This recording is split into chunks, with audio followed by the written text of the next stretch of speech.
So I'm Ed Harrington, and I am chairman of the company Ideas to Go, and I've worked with Ravi in terms of the Center for Customer Insights, and I wanted to interview him today to get his little more perspective on insights from Ravi and a little background information from him. Great. Okay, so I'm going to start by asking you just how you got where you are. So a little bit about your path to your current role. I think my path, like most people, is pretty serendipitous. My undergraduate degree was in engineering, and very soon I realized I didn't want to be an engineer. I think engineering gives you a lot of background for rigorous thinking, which is very useful. And I recall taking only a single class in psychology as an undergraduate, and in psychology, and I realized how the mind works is much more interesting than how machines work. And that got my interest in psychology, and subsequently I got a master's and a PhD in business with a heavy dose of psychology and economics. And what kind of engineering degree? It was actually ocean engineering, so very different from making sure. I think, my dissertation was actually that computers were just taking off, so it was a computer-aided design of some kind of a ship that I don't remember. Maybe it was a container ship at that point. And just as an aside, my undergraduate degree is in accounting, which is very far from what I do now. And then how did that lead to your work in consumer behavior and insights? Sure. So, Berkeley turned out the first year I was, and I've told this story to many of my doctoral students and when I lecture to doctoral students in other schools. It was the first year of the doctoral program I almost dropped out of PhD because it wasn't really exciting, the stuff I was learning. Berkeley turned out to be ground zero in what's now called decision science, or what in the industry calls behavioral economics. When I say Berkeley, I mean the entire Bay Area, Berkeley, Stanford, and across disciplines in psychology, in economics, in the business school. So the lesson here really is what you'll often hear people say, being at the right place at the right time. But I kind of add another principle to that. Being at the right place at the right time only happens if you do a lot of exploration and discovery. So I happened to be taking classes that were not in the business school, and I happened to bump into these people. And that's when I really learned this is what I want to do. This sounds really cool. How do people make choices? What motivates people? And that's really what I've been doing the last 20 years. And this is a kind of just a curious question. What would you have done? What path do you think you would have taken if not this one? So they always say there's sort of the fantasy answer to that, and there's a practical answer to that. And the practical answer is probably I would have been a consultant. The fantasy answer would have been, writing short stories, reading novels. I like to observe behavior in people, and that sounds the right thing. So who knows what I would have done, but I do believe that, a lot of the stuff that we end up doing is accidental because the discovery process is so critical to figuring out what you like. And so that's why I always encourage people, whether it's new tools, new methods, new knowledge, you really need to sample broadly because you don't know what you're really going to find very useful. As you mentioned earlier, a lot of conferences, some talks are useful, some talks are not. We know in advertising, most of it is wasted, some of it is not, but we don't know which one is wasted. Nobody knows what's been wasted. Or which talk is useful, it's anti. And so I think, Steve Jobs had a nice quotation on that, which is connecting the dots happens in retrospect. It doesn't happen in prospect. So in life, if you want to lead in prospect where everything is strategic, it's probably not going to work out. But when you look back at your experiences and why you do what you do start connecting the different dots and see how everything falls into place. So as I said at the outset, I'm really interested in hearing from a variety of people what they think an insight is. And is that, so as a behavioral economist, is that your perspective on looking for an insight? Is it broader than that? Yeah, I think it's broader than that. So I'll start with sort of the way I define insight. Like most things I define pretty simply. I'm a pretty simple guy in that sense. To me, an insight is really a powerful discovery about underlying motivations of people that drive their action. So there are a couple of words here in this. So one is it's a discovery process, which is it's not something that people can necessarily articulate. It can come through observation, it can come through data, it can come through trend, but it's not the data. It's a discovery about the motivation that comes from the data. And its insight is motivation about something that drives some kind of an action. It could be a choice. It could be how likely am I to be an advocate. It could be about how much, what makes me think. So an insight is really sort of unlocking people's motivations for engaging in certain action, which what's the nice thing about insight is people most often don't have that insight necessarily about themselves. And that's why it comes from connecting a lot of the different dots out there. So let me give a simple example of that. If you think about one of the big things we know from behavioral economics, or even before that from Ulysses and the Sirens, really that people have limited self-control. You could do a survey in any part of the world and ask them, do you watch too much TV or too little TV? Do you surf the net too much, too little? Do you talk on the cell phone too much, too little? And for a lot of these things, we have a pretty good idea that we think we are doing too much of it and we should be doing less. Similarly, you can think about eating healthy versus unhealthy food, savings. Are you saving too much? Most people will say they're saving too little. And so a lot of behaviors, we know that people have self-control problems.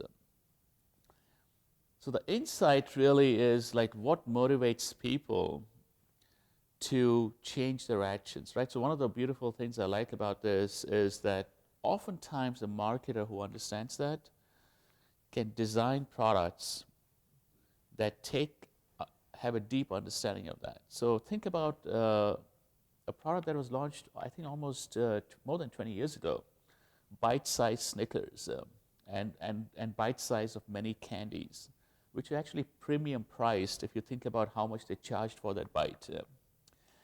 And it was based on a simple idea that I, as a consumer, am willing to pay a premium to the marketer for something that I like too much so that I want to have less of it, right?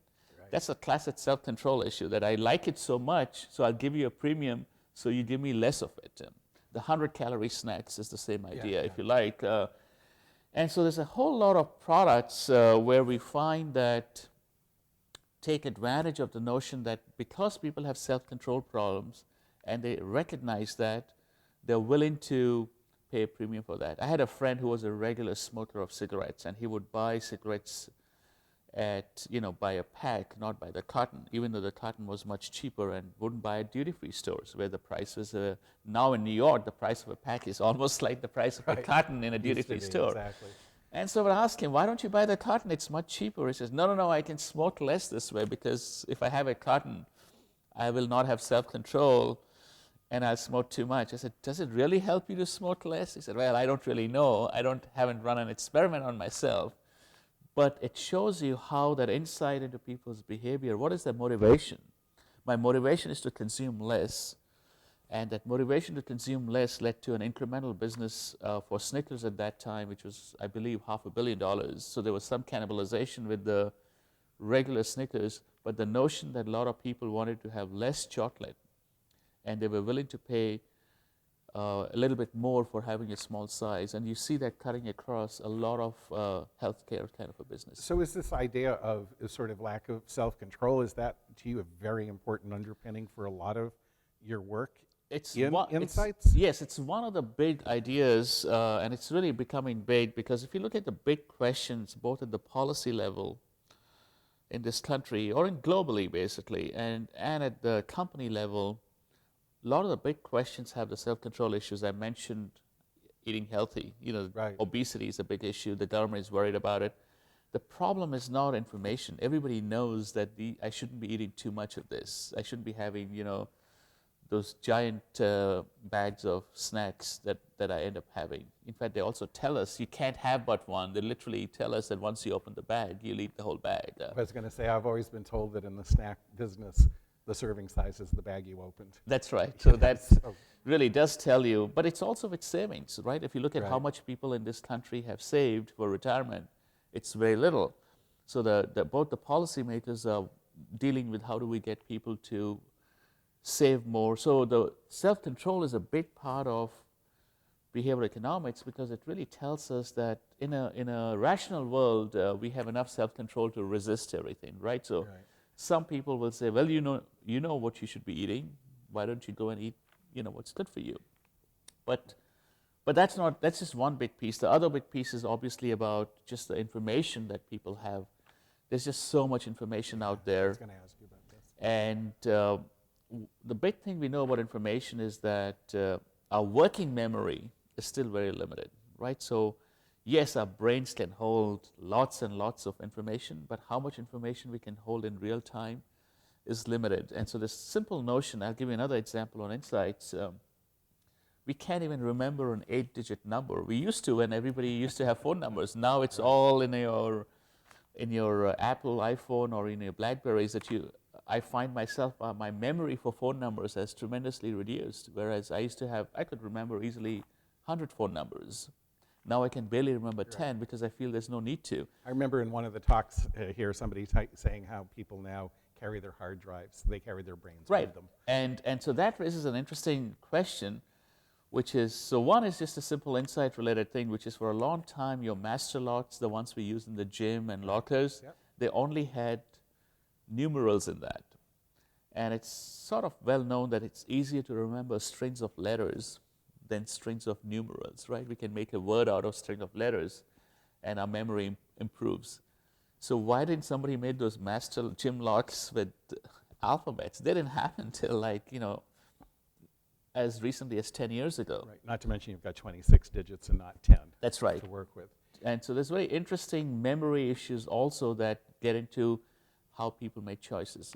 So something you talked about, which is, you're mentioning things like people's financial or their health in talking about behavior. And it seems that, in some insights, like if we look at the insight around the bite size that you talked about, there's immediate behavior, there's some kind of immediate reaction. How do you deal with insights around something that is a little more esoteric and removed, such as retiring 30 years from now? Like you said, intellectually, everybody knows, yes, you should save, but then in actions, they don't. So exactly, and so part of the reason of self-control issues coming in precisely for the reasons you mentioned. I can have that potato chips now, it's very tasty, but am I going to gain weight? No, one bag of potato chips is not going to, make you suffer 30 years from now. But just carry it and stand on the scale. It's like 3 ounces. Right, and so if you have that repeatedly over time, so I think there are two aspects to self-control. One is that these choices we have failures of self-control. Yeah. So we repeatedly eat unhealthy, which is bad for us. We repeatedly smoke. It's not any one occasion you have a cigarette. It's Death fine. by 1,000 cuts. Exactly, and Right. so one reason is what we call sort of a drop in the bucket. So any drop in the bucket doesn't seem like a big deal, whereas the pleasure you get is immediate, and that's much more fun. The chips you're eating, the cigarette you're smoking, the movie you're going to, as opposed to saving the $10 for your retirement. So one is the immediacy the benefits are right now, the costs are 20, 30 years down the road. That's one reason. And the second one also you identified is that the cost and benefits of any one choice is small.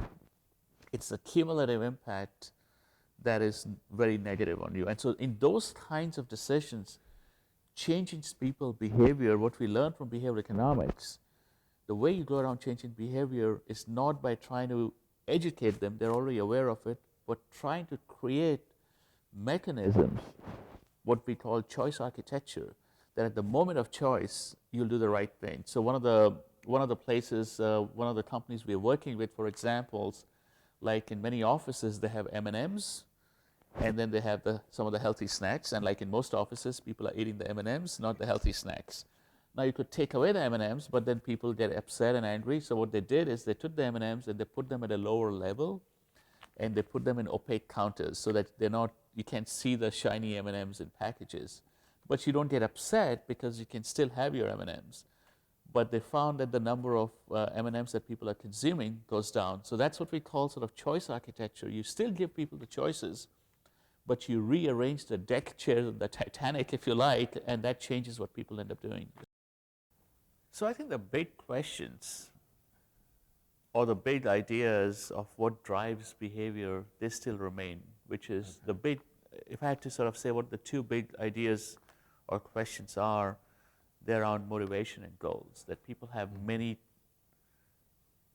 goals drive your actions or choices. But what we do know over the last 15, 20 years is that, yeah, but people have lots of goals, and these goals are not static. They kind of, you can watch TV and suddenly a goal to be patriotic might become very strong. You can talk to your parents and suddenly a goal to be, parental will become strong. So I think one of the key insights that has melded what we already knew motivations was important, what we didn't know, that these motivations could be non-consciously activated or subconsciously activated. It can be by the marketer, by the environment, by the situation. The very fact that we're sitting in a room like this, we feel more scholarly, because it's just the nature of environment. I just feel grander, that's all. And so and if you sit in a library, you'll feel like that also. Yeah. So there's studies showing that when people walk past the library, outside the library, they stop, they speak in whispers, because the library activates the notion, the norm to be sort of soft-spoken. So I think while goals have been around for a long time, what's interesting the last 20 years is that these goals can fluctuate, and we all have multiple goals. So when I used to look at the work done by the industry, particularly I would see they would always try to box people into these segments, and almost as if people have stable differences in dispositions. These kind of like 5-segment profile. Exactly. They'll all have their favorite 10, and they would have fun naming those segments. But what we really find is that people really vary. So you have your couch potato self, your professional self, your father self, your son self, and so on. And all those drive your different motivations. And the second thing is people have conflicting goals. The same person who wants to eat healthy also wants to have indulgent food. The same person who wants to save for retirement also wants to go on a nice, great vacation. And so when you have these multiple goals and conflicting ones, how does that impact what choices you make? And here you say multiple, conflicting, but also dynamic in terms of their rank order in the Yes. situation where Yes. you're in. And that changes. I'll give you a specific, I like this study a lot, a simple study, like a loyalty program. If you do 10, you have 10 sandwiches with us, you get a free sandwich. So in one case, they gave people a card which said if you have 10 sandwiches, you have 10 sandwiches, you'll get a free sandwich. In the other case, it had 12 of these, but 2 of them were already filled up. And so you still had to have 10 sandwiches for a free sandwich. But when I asked this to everybody, where do you think people will be more motivated? They say in the second case, because 2 of them have already been filled up. And we know in goals, people have a hard time starting. In the starting part of the goal, get yourself motivated is hard. So this notion, to your point of dynamic, as you move towards the goal, the motivation increases. So when you lose 10 pounds, the first pound is always the hardest, and they'll tell you as in the 8th and the 9th, you're getting all charged up about it. So conflicting, multiple, dynamic, that's where all the richness has come in the last 10, 15 years on the And it seems goal side. juxtaposed with what you were just talking about with how much information is out there, that almost has a doubling effect.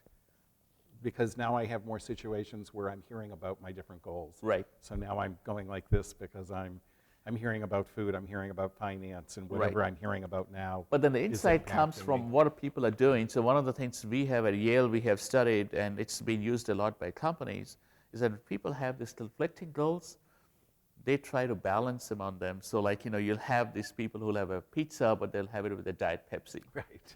Or they'll have, in fact, studies show that often the lunch that people had at Subway is more high in calories than in McDonald's, because they'll have a relatively healthy sandwich, but then they'll have a big cookie with it because they reward themselves. So this balancing you see a lot in our many types of decisions. One of the most successful launch of credit cards in the last few years was based on the idea that when you save the change. So when you spend something, the change will be, how much change were you saving? Right. So the balance is, the insight here is the balancing doesn't have to be equal forces, but people feel better about this because people feel I'm kind of doing the right thing also, while I'm also, pursuing my other And it's goals. also very easily put into play.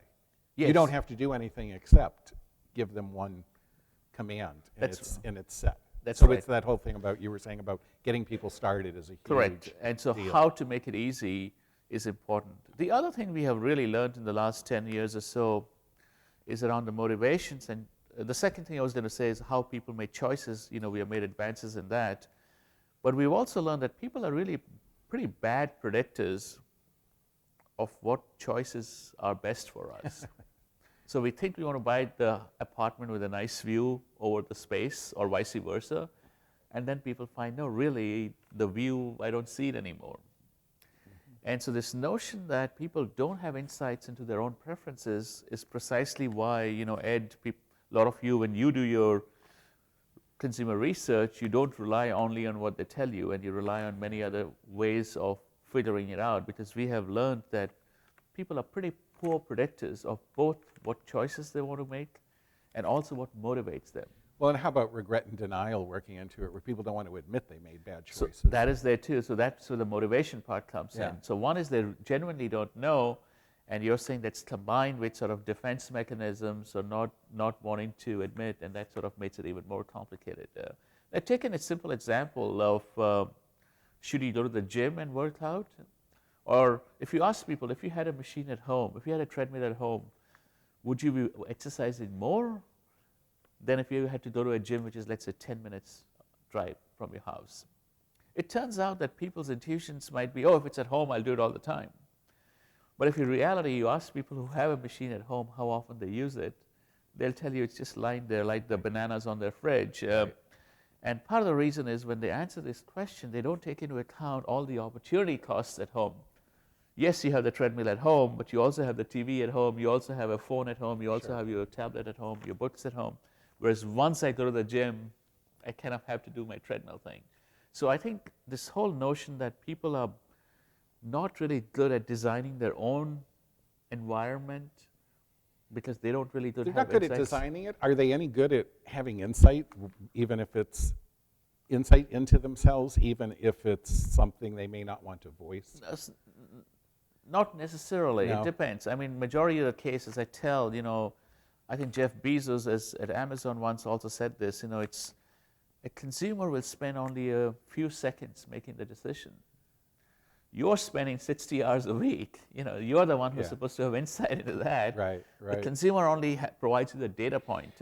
That's at the moment when they do it, but Yeah. are they, through either a longer interview process or Right. something, do you find observing behavior is a far better predictor than interviewing or asking people about behavior? So I think, so we do a lot of this also at Yale with our discovery projects, and we find first of all, it really is an art. How do you ask? We find people, Yes. I'll give you a very concrete, simple example. People you should never ask consumers about their theories or intent or plan. Then you get into these issues of what they would like to do or what they think is the right thing to do. What we find they're much better at telling you is what they did. So tell me, what did you have for lunch yesterday? Then I can start asking from that, what else was there? Did you look at the other things? Some people will go and ask them like, so what was your decision rule for what did you have for lunch yesterday?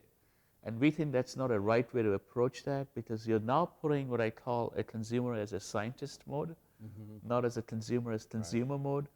I don't want the consumer to be a scientist, and that's why we talked about this room sort of puts you in a certain mood. And so when companies often do their testing, whether it's focus groups or even product testing, they bring them into a room, in a facility, and the consumer feels now I have to give advice to the company. We have done studies where we made consumers as managers, think like a manager, or think like a consumer, and we get very different answers for whether they like the product or not.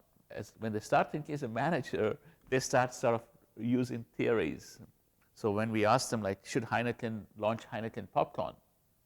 Consumer as managers start saying, well, Heineken makes beer. What does beer have to do with popcorn? Popcorn will taste like beer. No, you should not be making popcorn. When we ask them, you're a consumer who likes popcorn, what do you think of Heineken popcorn? Oh, Heineken, high quality. Yeah, beer-flavored popcorn. What's not to like, right? And so suddenly you get very different answers. So I think a lot of the... And also just the idea that you're in there with strangers. And Yes. sometimes there's a viewing mirror. It's a Right. very false environment. Right. I mean, the environment is not reflecting, obviously. I mean, the research should reflect the environment of how people would making the decision be what they would be doing. And that's challenging, but you need to what I call is approximate marketplace conditions. You're never going to replicate it unless it's really in the store environment, but you should want to approximate it at least. Yeah. I have a question for you. There used to be an ad campaign. I think the Wall Street Journal did it, and they would interview people in advertising, and they'd say, I wish I'd done that campaign, or I wish that. Is there a study out there where you look at it and you go, boy, that's a great study. I wish I'd done that study, or I'm sure there are lots of yes, such lots studies. of them, but give me one example. You don't have to. We won't make it a superlative. We'll just say that was a cool study. Well, certainly there was a study done, and I mentioned earlier in the self-control study this notion that it's a simple idea that people are willing to pay more for something, to get less of something they like too much. There was a study done by one of my colleagues, he used to be at Yale, and I thought that it was a very powerful, simple study to make the point that we all know that we have self-control problem, but he really took it to the next level to show what actionable implications it had in the marketplace. It's almost like an insight under an insight, which is the insight is I love smoking, but underneath that is I really wish I could stop. Yes, yes. And if you could do something that would correct. let me do both in a way. Yes, and philosophers have a word for that. They call it meta-preferences. So you have preferences, and meta-preferences is I have preferences over my preferences. So sometimes I smoke, sometimes I don't smoke, but I prefer those occasions on which I don't smoke or which I smoke, right? So that's called the meta-preferences idea. What kind of car do you drive? A Beetle. Hedonic or utilitarian? It's a combination, I think. Is it a combination? It is, I Do think. you put value on that? Well, in my personal taste, I would say I'm definitely more hedonic focused in terms of what drives my choices. Yeah. In regards to that. Let's see if I kind of, what do you really love about the work that you do? Well, I think, the simplest answer to that is that I get to meet people like you, learn new things from both people in academia and people in practice. They ask me interesting questions. I don't get those questions unless they already know the answers. So I get to, hear really interesting, challenging stuff. So I like challenges. That's very nice. And it keeps you learning all the time, which is the great part about our jobs. I feel like if I was not learning new things, it would be pretty boring. So I feel there's always new stuff to learn. So what do you either hate about it or find challenging? Well, the hate or dislike, is obviously, I think, like I like to tell people, every job has a inspiration and a perspiration component to it. So the inspiration component is the more fun part, but every job, I think the percentage varies in our jobs, how much of it is, fun, inspirational, how much of it is sort of more process. And so like anyone else, I'm sure I don't care as much for bureaucracy. And we have to deal with it. We have to learn to deal with it. So, but thankfully it's a small part of my job compared to many other people, but I have my fair share of it too. Yeah, of course. I think that's a pretty classic answer. What if you went beyond bureaucracy and you just sort of thought about what it's, what makes the work or the study that you do challenging? Well, the challenging part is really that a lot of the times when we do the studies, they are relatively simpler designs in simpler settings. And one of my frustrations working with, and we work a lot with companies, and I have to say this more about the CPG world than the world of technology. We're doing projects with large technology companies like IBM or Google. I find they're much more open to experimentation. I find CPG world is still relatively conservative, and they often want the right answer, and I often tell them if we all had the right answer, I would be sitting in a remote island. So you will have consultants who will tell you they have the right answers, and you'll go to them, whereas we will tell you we have the ways to address these questions, but we have to study this. And I feel a little frustrating that and there might be valid reasons that it's harder to experiment. They don't want to take the risk. They have to involve a retailer. But from my viewpoint, if you don't experiment, the learning is always going to be slower and more limited. And the ones who are going to be on the frontiers are going to be more open to the idea. Yeah, so a little more incremental is what they look at as opposed to things that'll really... Well, they talk about looking at non-incremental, breakthroughs also, but I think the methods or the capabilities are not there to do that yet. Yeah, when we do innovation work with our clients, we almost always tell them when they're in session, the ideas will not get crazier when you go back home, so take all the chances you can now. Right now, because yeah. inevitably, once they get into the organization, things start Exactly. to So get a little more conservative. I totally understand they might have their, constraints and perfectly good reasons for not doing that, but it's an observation that we have that it's just much harder to get them to change things, to learn. So it just makes me think that, that obviously the work on Insight is very focused on the customer and consumer type of stuff, that you should do an Insight study on the clients, the corporations, Right. and the people who manage them and how they look at this kind of business, because it is fascinating. No, I agree, and I think it's a work in progress in the sense that if you look at the Insight world in corporations, it's organized very differently. Mm-hmm. I remember having this discussion, I won't name the company, but who used to spend over $100 million on research overall on both market and customer insights. And he spent some time as a P&L manager after that, which is somewhat unusual in this world. Yeah. And so I asked him, how much of what you did as an head of insights is useful now that you're running P&L? And he said, very little. So I said, what were you doing? He says, I can give you 5 reasons why I was doing that, including the CEO wanted certain metrics to be produced. It was backward-looking, not forward-looking. A lot of the insights is the auditing document, tracking document, as opposed to growing the company document. But you see the pressure has changed. I think the job has changed. You see companies where the CEO is going to the head of insights, not to the CMO alone, and saying, what have you done for me lately? And they're not asking for a new measure. They're asking for what can I point to my growth or my revenue that came out of your unit in the last year or last 5 years. And I find that a lot of the insight folks are surprised by that question because they haven't defined their job like that. No. And I go back to sort of that whole business of the unwillingness to fail or to experiment, shall we say.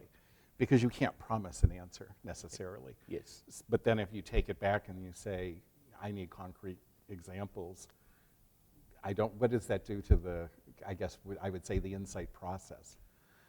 Right, so I think that's why I said it's work in progress. Different firms are organized differently. A lot of them are embedding people into the P&L. So is there a firm, and you can name them or not, who you think does it right, does a good job of it?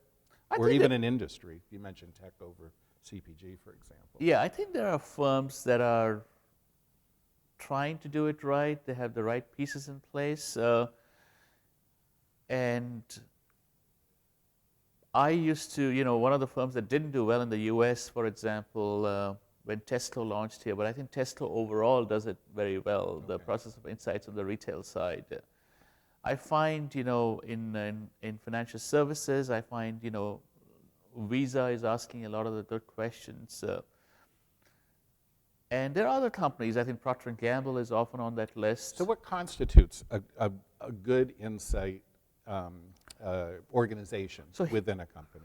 So let's first talk about what constitutes a good insight. Yeah. That's where the challenge arises, because insights tend to be granular. The CEO or the P&L heads are looking for something to get a big shift, right? So they say, okay, let's talk about behavioral economics. You're giving me these 10 tweaks, but I need to grow my sales by 5% next year, and my company is like a $50 billion company. So the first organization challenge is, how do you scale the insights? So what are these insights that I can apply across business units, create capabilities that cut across? And I think so the challenge of going from granular, single events that we were talking about earlier in the interview to something that can be scaled very high is a challenge for the insight world. You know, how to deal with it, how do you even measure it, which ones to focus on. So there's that's one issue. Then you mentioned the issue of organization, setup in some ways. So you talk to some of the technology companies, they don't do insights. They say we do trends. So an example would be, an insight world would be mobile smartphone use. You study consumers, how they engage in smartphones in depth, arrive at certain insights, and then perhaps arrive at what it means for my business, whether it's communication of that, how I communicate now that people are mostly on their smartphones, how do I change my communication strategy, my promotion strategy, whatever it is. But take a company like Cisco. It's a very trends-driven company. Okay, there are going to be like several billion smartphones in the country, in the world. What does it mean for our business in terms of how people are going to, new business models that are going to emerge? Let's talk about Uber, which is this limousine service that everybody's talking about right now, which is basically, if you look at the limousine business, and I was mentioning this recently, why is it taking off? Most limousines are used at 9 a.m., and then when you go home at 7 p.m. Between, there's a lot of idle time. You know, there are people going to the airports, but a lot of them are lying empty. The whole business model is based on a substitution with taxi, using GPS, using the location of your smartphones to say, hey, you don't need a taxi. You just go on Uber in New York City or in San Francisco or in Singapore, and it comes to you within 5 or 10 minutes, and it's almost priced at the same point as an ordinary taxi. And I meet people all the time, they say they've stopped taking taxis. It's a better enjoyment. So that business model has come out of the ideas of the trends that are happening, that so many people have smartphones, GPS is everywhere, sensors are being put on roads everywhere. So I find it very interesting. But I would say underlying too for the consumer was always the desire to have what I want when I want it. That's right. And now they've actualized it. Right. But I find this very interesting, that how these two worlds, and so companies, you know, big companies monitor both trends. Yep. So, you know, a company like Pepsi will monitor trends on obesity, on health, on time spent outside home, women in the workforce, aging of the population. And then, of course, they'll also do the insights from the bottom up. Insights are more bottom up, this is more top down. But I find that companies don't do a good job of meshing the two worlds as well as they could. And the trends has become just like, you know, get some crazy person in for a day and rattle off like what are the 10 things out there. So I think the trend work is not as rigorous as the insights work is. And I haven't seen much of it, of how they can be meshed It's not integrated. It's not the well left hand integrated. doesn't know what the right hand is doing. Right, So right. the mega trends are up here, the very small insights Typically, here. I find, and they don't sort of connect them. So what would be good is, obviously, Right. I'm assuming here. Yes, Right? and also then bringing in the business units. I mean, the biggest Yeah. problem with there are two problems with insights. One is, in the anecdote I mentioned earlier, it's not well integrated to the P&L's person. Hey, because the P&L person is like the short-term self-control person. How do I do better today? Oh, absolutely. How do I increase my sales next quarter or this year? Don't tell me about this white space you're going to come back in 4 years. Maybe the corporate department cares about it, the strategy group and the CEO, but I need to help. So having some insights that help in the immediate to get those victories will get insights more credibility with the business units. And I Is think anybody doing that? there are companies doing that. So Or they're trying to do it at Trying to do least. that. Yeah. They're embedding the insights people with the business unit people to work together. Right.